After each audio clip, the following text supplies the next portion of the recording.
मक्खी अब पूरी तरह से होश में थी। जैसे ही उसने उस आदमी को देखा, उसके पंखों में कंपकंपी दौड़ गई। यादें ताजा हो गई।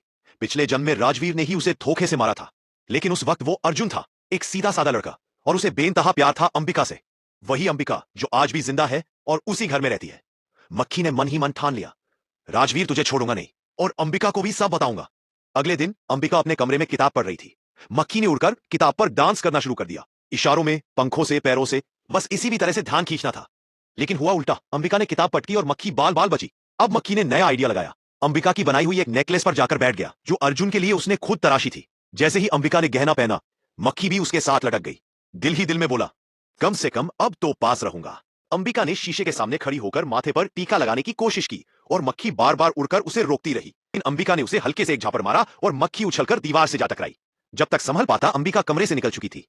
उधर राजवीर ने चाल चली, अंबिका के पास गया और मीठी मीठी बातें करके उसका भरोसा जीतने लगा।